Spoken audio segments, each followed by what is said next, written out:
one more on the meeting tomorrow. Can you just tell us what are the top issues that the president is bringing to the agenda tomorrow? How long you anticipate the meeting lasting? Is he having senior staff there? Like, what's this going to look like tomorrow? So, look, President-elect Trump is coming to the White House because the president invited him as part of this peaceful transfer of power.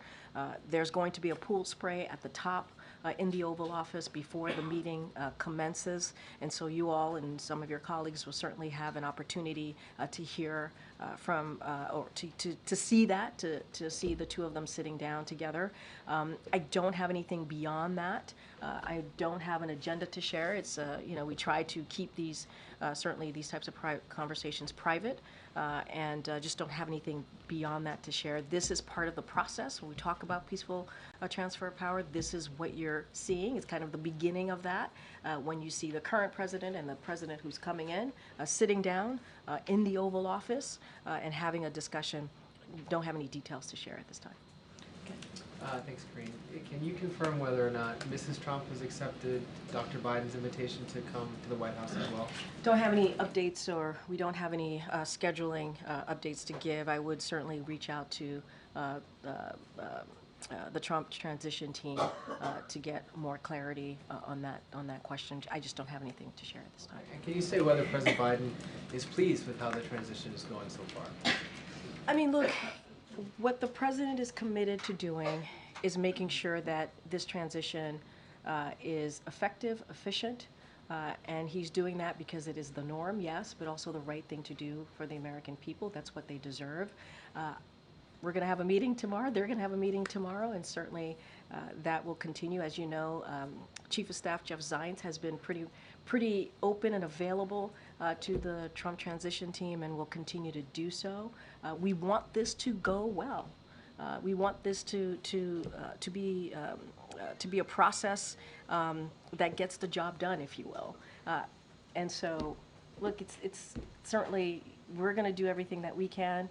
The president trusts his team to get that done and do it the best way possible.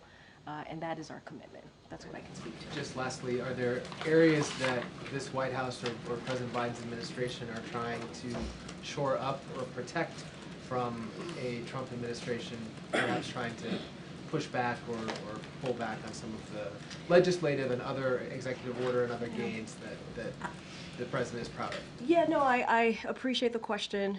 Certainly don't have any policy announcements or anything like that to speak to. What I can say more broadly, if you will, is say that look, more broadly, the president's legislation is helping all Americans across the country, and what we would say is that we saw what happened when Republicans in Congress tried to repeal, for example, the ACA, Affordable Care Act. They tried to do it more than 50 times. It was something that they were so laser focused on.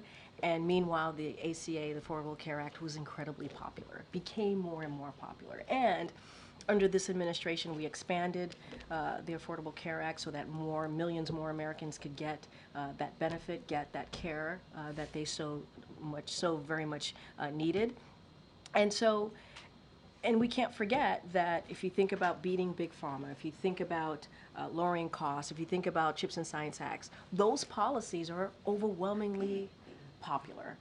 And so I think if they were to try to do that, Republicans in Congress were trying to do that in the next Congress, the country would speak out. They would make themselves speak out really loud and clear about taking away legislation, obviously, that are now laws that are helping the American people, whether it's creating good paying jobs, whether it is attacking climate change in a way that is going to be effective, the most progressive climate change legislation that the president was able to get done, making sure that Medicare is able to negotiate to lower costs. All these things matter to the American people, are incredibly popular.